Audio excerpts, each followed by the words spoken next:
தமிழக வெற்றி கழக தலைவர் விஜய் அண்ணா வந்து பெருசா போராடிட்டு இருக்காரு. இந்த விமான நிலையெல்லாம் ஒருத்தர் அவருடைய இடத்தை எழுதி கொடுக்காம யாருமே ஒன்றும் பண்ண முடியாது. அது சென்ட்ரல் கவர்மெண்டா இருந்தாலும் சொல்லி ஒரு சின்ன வார்த்தையை அழகா ஒரு டைலாகா சூப்பரா சொல்லியிருப்பீங்க சார். மண்ணுக்கும் மக்களுக்கும் வணக்கம். மேடையில் இருக்கும் சாதித்த கலைஞர்களுக்கும் பத்திரிகை மீடியா உறவுகளுக்கும் சிறப்பு வணக்கம். நான் இங்க சந்தோஷமா வாழ்த்துறதுக்கு தான் வந்தேன். Prabhakaran, we used to call captain தான் நாங்கள் கூப்பிடுவோம் அவங்கள. இதில் ஒரு சின்ன ஸ்டோரி இருக்கு, சொல்லட்டுமாடா? ஓகே, சொல்கிறேன். ஜாலியாக நான் வந்து சிங்கப்பூரில் வேலை பார்த்துட்டு இருந்தேன். எங்கள் அண்ணனுக்கு பொண்ணு பார்த்துட்டு இருக்கோம். பொண்ணு பார்த்துட்டு வந்துட்டாரு. பொண்ணு ஓகேவா சொல்லணுமானா மாப்பிள்ளையோட தம்பி சொல்லணும்னு சொல்லி அந்த வீட்டில் சொல்லியிருக்காங்க. மாப்பிள்ளை ஓகேவானா பொண்ணோட தம்பி வந்து பார்க்கணும்னு சொல்லிட்டாங்க. ஸோ பொண்ணோட தம்பி வந்து கோயம்புத்தூர்ல படிச்சுட்டு இருக்கான், 8th ஸ்டாண்டர்ட். மாப்பிள்ளையோட தம்பி வந்து சிங்கப்பூர்ல வேலை பார்த்துட்டு இருக்கான். பொண்ணோட தம்பி அவன், மாப்பிள்ளையோட தம்பி நான். அப்படிதான் எங்களுக்கான அறிமுகம். என்னுடைய மாப்பிள்ளை எங்க மச்சினை, எனக்கு உயிரான ஒரு ஒரு ஒரு மனுஷன். ஏன்னா ஆனா என்ன பார்த்துதான் அவன் சினிமாவுக்கு வந்திருக்கான். நான் நிறைய வாட்டி சொல்லுவேன், வேணாம் மாப்பிள்ளை நீங்கள் வராதிங்க, சினிமாவுக்கு வராதிங்க. நான் சினிமாவுக்கு வந்து ஒரு 3-4 இயர்ஸ் இருக்கும்போது தான் அவன் சினிமாக்குள்ளே வர்றான். அப்போ வேணாம் மாப்பிள்ள, நீ சினிமாவுக்கு வராத, கொஞ்சம் வெயிட் பண்ணு, நான் ஜெயிச்சுக்கிறேன், அதுக்கப்புறம் வான்னு சொல்லுவேன். கேட்க மாட்டான். இதுவரை நான் சொன்ன எந்த விஷயத்தையுமே கேட்டதே கிடையாது. எனக்கும் அவனுக்கும் சண்டை பயங்கரமாக வரும். என் கூட தங்கியிருந்தான். ஒரு டைம் சண்டை போட்டு போயிட்டான். இன்ன வரைக்கும் அவனாக தான் இருக்கான். அவன் ஒரு விஜய் என்ன சொல்ற இல்லையா, ஒரு வாட்டி என் முடிவு பண்ணிட்டா என் பேச்சு நானே கேட்க மாட்டேன்ற மாதிரி. அவன் கேரக்டர் எப்படி தான் எக்ஸ்ட்ரா பண்ண மாட்டான். அவனுடைய சிந்தனை, அவனுடைய ஐடியா எல்லாமே ரொம்ப பெருசா இருக்கும். அது நம்ம கிட்ட கேட்டால் அது என்னடா இதெல்லாம் நடக்குமான்னு தோணும். ஆனால் எப்படியாவது முட்டி மோதி அதை நடக்க வைக்கிறதுக்கு முயற்சி பண்ணுவான். இன்னைக்கு சக்ஸஸ் பண்ணியிருக்கான். ஒரே ஒரு வாட்டி நீங்கள் கை தட்டினீங்கன்னா எனக்காக அவனுக்கு இனிமேல் லைஃப் நல்லா இருக்கணும்னு கடவுளை நான் வேண்டிக்கிறேன். இன்னொன்று, இன்னைக்கு பிரபாகரன் வந்து இந்த ஒரு சக்சஸ்ல இருக்கான்னா அதுக்கு முக்கியமான காரணம் எங்க மாமா சந்திரன். இங்க இருக்காரா? எங்க மாமா கொஞ்சம் மேடைக்கு வர முடியுமா? இருக்காரா? இங்க இல்ல. மாமா வாங்க. இல்ல வாங்க வாங்க, நீங்க ஒரு நிமிஷம் எனக்காக வாங்க, தயவு செஞ்சு ஒரே நிமிஷம் எனக்காக வாங்க. ஏன்னா நான் வந்து அவருக்கு பிள்ளையா பிறக்கணும் கூட ஆசைப்பட்டிருக்கேன். இவனுக்கு என்ன வேணுமோ செஞ்சு கொடுத்துட்டே இருப்பாரு. இவருக்கும் அவருக்கு. மாமா மேல வாங்க மாமா, தயவு செஞ்சு ஒரு வாட்டி வாங்க. ஏன்னா எந்த ஒரு பிள்ளையும் தகப்பன் இல்லாம இல்லை, தாய் தகப்பன் இல்லாம இல்லை. அவ்வளோ ஃபெயிலியர் பார்த்துருக்கான். நிறைய பேர் ஏமாத்திருக்காங்க பிரபாவை. இது வரைக்கும் நான் பிரபாக்காக எங்கேயுமே பேசினது கிடையாது. இன்னைக்கு நான் பேசலன்னா நான் நல்ல மச்சனாவும் இருக்க, மாமனாவும் இருக்க மாட்டேன், ஒரு ஃப்ரெண்டாகவும் இருக்க முடியாது. ஸோ இவரை வந்து நீங்க கைத்தட்டி, ஆமா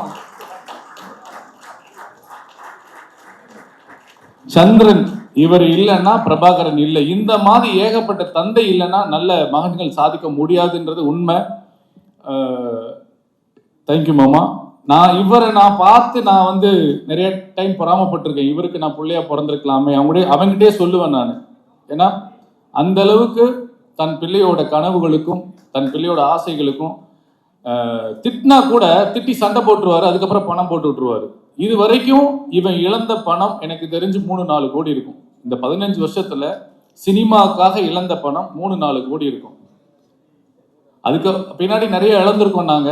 இருந்தாலும் அவன் லட்சியம் அவனுக்குன்னு ஒரு இடத்துக்கு வரணும், யாரோட ஒரு சப்போர்ட் இல்லாம நம்ம ஜெயிக்கணும் அப்படின்றதுல போராடிட்டு இருக்கான். இன்னைக்கு உண்மையாவே இவனுடைய வெற்றி, இது வரைக்கும் நான் அவனுடைய வெற்றி எதுக்குமே நான் பாராட்டல. இந்த வெற்றியை உண்மையாவே பாராட்டுறேன்.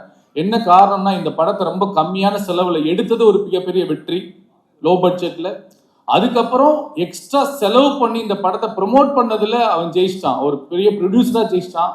உண்மையிலே இனிமேல் இன்னும் இதோட ஒரு பெரிய பெரிய ப்ராஜெக்ட்ஸ் அவன் நம்பிக்கை கொடுப்பாங்க, ஃபினான்சஸ் நிறைய இன்வெஸ்ட் பண்ணுவாங்கன்ற நம்பிக்கை எனக்கு இருக்கு. நானும் அதுக்கு உத்தரவாதம் கொடுக்குறேன். ஸோ பிரபா வந்து ஒரு நல்ல ப்ரொடியூசரா இப்ப நான் சொல்லியிருக்கேன். அவனுக்குள்ள ஒரு மிகப்பெரிய சினிமாட்டோகிராஃபர் இருக்காரு, ஆக்டர் இருக்காரு. கிழக்கு பார்த்த வீடுன்னு ஒரு படம் பண்ணியிருக்கான். சான்ஸே இல்லை. அந்த படம் நீங்கள் என்னைக்கா ஒரு நாள் ரிலீஸ் ஆச்சுன்னா தெரியும், அந்த அளவுக்கு அவன் பெர்ஃபார்மன்ஸ் இருக்கும். And all the very best மாப்பிள்ள. கொஞ்சம் இமோஷனல் ஆயிடுச்சு. இந்த படத்தில் ஒர்க் பண்ண டிரெக்டர் சார், நம்ம கூடிய சீக்கிரம் உங்களுக்கு அட்வான்ஸ் தரேன் சார். இன்வெஸ்டர் பார்த்துட்டு இருக்கேன். இதே 15 நாளில் 20 நாள் ஒரு படம் எனக்கு பண்ணி கொடுங்க sir. And all the technicians எல்லாருக்குமே என்னுடைய மனமார்ந்த வாழ்த்துக்கள். அண்ட் சண்முகம் வாங்க. நான் வந்து முத சினிமாவுக்கு வந்து அசிஸ்டன்ட் டைரக்டராக ஒர்க் பண்ணும்போது அந்த படத்தில் நடித்தார். சம்பளமே வாங்காமல் நடித்தார். 17 வருஷம் ஆச்சு. இவர் நடித்த படம் எனக்கு தெரிஞ்சு மினிமம் ஒரு 500 படம் நடிச்சிருப்பேனா? 500 படம் நடிச்சு இன்னைக்கு இந்த ஒரு படத்துல தான் முகம் தெரியுது. தயவு செய்து உங்க எல்லா கேமராவும் இவரை பதிவு பண்ணுங்க. எனக்கு ரொம்ப சந்தோஷமா இருந்தது. அவர் அந்த சீன்ல பார்க்கும்போது எந்த ஒரு ஹெசிடேட் இல்லாம என்ன கேரக்டர் கொடுத்தாலும் போய் நிற்பாரு. அவர் சொன்னது உண்மைதான். படத்துல வருமா வரதா தெரியாது, ஆனா சின்சியரா நடிப்பாரு. சினிமா மட்டும்தான் தெரியும். சினிமாவை மட்டுமே தொழிலா நேசிக்கிற ஒரு மனிதர், நடிகர். வாழ்த்துக்கள்ண்ணே. எல்லாருக்குமே என்னுடைய மனமார்ந்த வாழ்த்துக்கள். சித்தப்பு போயிட்டாரு. பருத்திவரன்ல ஒரு டைலாக் வரும், சித்தப்பு சின்ன வயசுல நல்லா கருன்னு ஒரு வண்டு மாதிரி இருந்தா இப்ப பல்ஸ் பாக்குறதுக்கு பாலிசா இருக்காரு சித்தப்பு. எப்படி சித்தப்பு? அதெல்லாம் காசு பணம் வந்தா காக்கா கூட கலரா இருக்கா. இந்த மாதிரி நான் அவர்கிட்ட நிறைய டைம் பேசியிருக்கேன். அவர் மட்டும் அப்படியே இருக்காரு. காசு பணம் வந்தாலும், புகழ் வந்தாலும், தோல்வி வந்தாலும், எவ்வளவு பிரச்சனைகள் வந்தாலும் அதே மாதிரி இருக்காரு மனுஷன். எப்படின்னு கேட்பேன். நீ வந்து நம்பிக்கையா ஓடிக்கிட்டே இருந்துவாரு. சினிமா மட்டும்தான் எனக்கு தெரியும், சினிமாவை நடிச்சு போயிட்டே இருக்காரு. அவர் தான் இந்த படத்தை இன்னும் ஒரு படி தூக்கி நிப்பாட்டி இருக்காரு. அவுட் அண்ட் அவுட் இந்த பிரபாவனுடைய எனக்கு பிடிச்ச விஷயம் என்னன்னா, இந்த ப்ராஜெக்ட்ல என்ன காஸ்டிங் போடணும், என்ன இன்வெஸ்ட் பண்ணணும், இது எப்படி மார்க்கெட் பண்ணணுன்றதுல சூப்பரா பண்ணியிருக்கான். எகைன் அண்ட் அகைன் பிரபாவ் மட்டும்தான் எனக்கு பெருசா தெரியுது. நான் சொந்தக்காரன்றனால சொல்லல. அடுத்த படம் இதை விட பெருசா பண்ணுமாப்ல. வாழ்த்துக்கள். அண்ட் பத்திரிகையாளர் யாரோ சொன்ன கருத்துக்கு நானும் உடன்படுறேன். கலையும் அரசியலும் இல்லாமல் வாழ்க்கை முழுமையடையாது. உங்க வெப்சீரிஸ்ல ஒரு டயலாக் போன போக்குல சொல்லியிருப்பீங்க. சூப்பரான அரசியல் சொல்லியிருப்பாங்க. இந்த விமான நிலையெல்லாம் ஒருத்தர் அவருடைய இடத்தை எழுதி கொடுக்காம யாருமே ஒன்றும் பண்ண முடியாது, அது சென்ட்ரல் கவர்மெண்டா இருந்தாலும் சொல்லி ஒரு சின்ன வார்த்தையை அழகா ஒரு டைலாகா சூப்பரா சொல்லியிருப்பீங்க சார். அதுக்காக எங்க தமிழக வெற்றி கழக தலைவர் விஜய் அண்ணா வந்து பெருசா போராடிட்டு இருக்காரு. அங்க இருக்கவங்கள ஓட்டா பார்க்காம 10,000 குடும்பம் பார்க்காம ஒரு மிகப்பெரிய ஒரு பெரிய போராட்டத்தை எடுத்து கையில் எடுத்து சட்டமன்றத்துக்கு கூட உள்ள போற அளவுக்கு கூட முயற்சி பண்ணிட்டு இருக்காரு. ஸோ இந்த மாதிரி விளக்கங்கள்லாம் வந்து எங்களுக்கு இன்னும் ஊக்கமா இருக்கு அதெல்லாம் பார்க்கும்போது. ஸோ பரந்தூர் மக்கள் லா அண்ட் ஆர்டர்ல இருக்கு.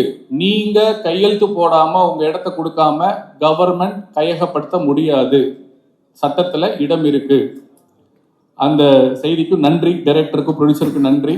அண்ட் போன வாட்டி பிரஸ் மீட்ல வந்து ஒரு பத்திரிகையாளர் என்ன அரசியல் பேசாதீங்க அப்படின்னு சொன்னாரு. எனக்கு டக்குன்னு ஸ்ட்ரக் ஆயிட்டேன். அடுத்து பதில் சொல்ல முடியல. அதுக்கு ஒரு சின்ன விளக்கம் கொடுக்கணும்னு ஆசைப்படுறேன். அந்த படத்துல அரசியல் இருந்துச்சு, அது ஒரு காட்சி இருந்துச்சு. அதனால நாங்க பேசினேன், அதனால தான் பேசினேன் நான். ஆனாலும் அங்க ஒரு அடக்குமுறை இருந்தது. அதுல என்ன கேள்வி, எனக்கு வீட்டுக்கு போனதுக்கு அப்புறம் நான் என்ன தப்பா பேசினேன், நான் என்ன தப்பா சொல்லிட்டேன் அப்படின்னு நான் யோசிக்கும் போது எனக்கு மறுபடியும் உங்ககிட்ட இந்த கேள்வி கேட்கணும்னு தோணுச்சு. அரசியல் இந்த ஆடியோ லான்ச்ல வந்து நான் சொன்னேன், கலையும் அரசியலும் இல்லாமல் வாழ்க்கை முழுமையடையாது. எத்தனையோ நடிகர்கள், எத்தனையோ இயக்குநர்கள் அரசியல் பேசுறாங்க, ஆனா யாருமே கேள்வி கேட்க மாட்டாங்க. பெரிய பெரிய நடிகர்களாக இருக்கட்டும், பெரிய பெரிய இயக்குநர்கள் எல்லாமே அரசியல் பேசியிருக்காங்க, யாருமே தடுக்கல. அப்ப நான் மட்டும் ஏன் அரசியல் பேசக்கூடாதான்னு ஒரு கேள்வி வந்தது. நன்றி. அரசியல் பேசல, ஆனா இதுவும் பேசலன்னா அப்புறம் எப்படி? அந்த படத்துல இருக்கு. பத்திரிகையாளர் உங்ககிட்ட தான் நாங்க பேச முடியும், வேற எங்க நான் கேட்க முடியும்? அதனால மீண்டும் நான் அந்த படத்தை அரசியல் பேசுவதற்காகவோ சுய அரசியல் விளம்பரத்துக்காகவோ பேசல. ஒரு சிட்டிசன், ஒரு பொறுப்புள்ள மனிதனா அந்த கேள்வியை நான் கேட்டேன். அந்த கேள்வி கேட்ட பத்திரிகையாளருக்கும் நான் அதை தான் விளக்கம் கொடுக்குறேன்னு நான் நினைக்கிறேன். Thank you so much. அண்ட் இந்த சட்டமும் நீதியும் வெப் சீரிஸை இதான் ஃபர்ஸ்ட் டைம் பார்க்குறேன். பத்திரிகையாளர்களுக்கு ஒரு thanks meet. Super, hats off to all the சட்டமும் நீதி டீம்.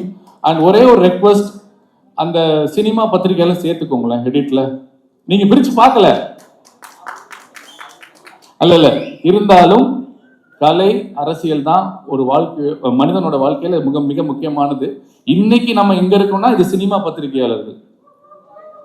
ஓகே ஓகே, நான் கவனிக்கல, இருந்தாலும் நீங்க அதை ஒரு வாட்டி போட்டுருங்க. அண்ணா நான் ஒரு ஏவி போட்டேன் பாத்தீங்களா, அது உங்களுக்கு மட்டும்தானே?